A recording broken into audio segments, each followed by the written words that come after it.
And weight loss journey. So weight லாஸ்ன்றது வந்து இப்போ கம்ப்ளீட்டா நீ வெயிட் லாஸ் ஜேர்னிக்குள்ள ஸ்டார்ட் பண்ணல. ஆமா, அதான் உண்மை. சரி, ஓகே. நீ வந்து ஸ்டார்ட் பண்ணும்போது எவ்வளவு வெயிட் இருந்த? பிரெக்னன்சி அப்போ ஸ்டார்ட் பண்ணும்போது பிரெக்னன்ட் ஆகும்போது அரௌண்ட் 53 to 54 இருந்தேன். ஓகே. அண்ட் அதுக்கப்புறம் எவ்வளவு வெயிட் போடணும்னு சொல்லிருந்தாங்க? எனக்கு வந்து சொன்னாங்க this is ஹெல்தியான கண்டிஷன். 5th month நான் போய் செக் பண்ணும்போது சொன்னாங்க அட்லீஸ்ட் வந்து 10 kg அது இன்க்ரீஸ் பண்ணனும். which is ஒரு மந்த்க்கு 2 kgs அது இன்க்ரீஸ் பண்ணனும். அதுவுமே டிபெண்ட்ஸ் ஆன் என்னோட ஹைட், என்னோட ப்ரீவியஸ் வெயிட் எல்லாத்தையும் சேர்த்து பார்த்து தான் அது எக்ஸாக்ட்லி. நீங்க 54ல இருந்துன்னு கிடையாது. அவ அந்த டைம்ல எவ்வளவு வெயிட் இருந்தான்றத பார்த்தாங்க. எனக்கு எக்ஸாக்ட்டா ஞாபகம் இல்ல. சோ ஒரு ஹைட்டுக்கும் இந்த அளவுக்கான வெயிட் வந்து இருக்கணும் அப்படின்ற ஒரு விஷயம் இருக்கு. சோ 53 to 54 னா 10 kgs போடணும்னாங்க. அண்ட் நானுமே வந்து நேச்சுரலாவே ஈச் மந்த் வந்து ஆமா, அதுக்காக சப்ளிமெண்ட்ஸ் எதுவுமே எடுத்துக்கல.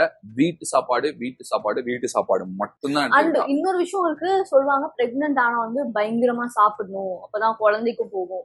எஸ், சாப்பிடணும். பட் ரொம்ப சூப்பர் டூப்பர் வெயிட்டும் நம்ம போடக்கூடாது. அது பண்ணாலுமே வந்து டெலிவரி அப்போ ரொம்ப கஷ்டமா இருக்கும்.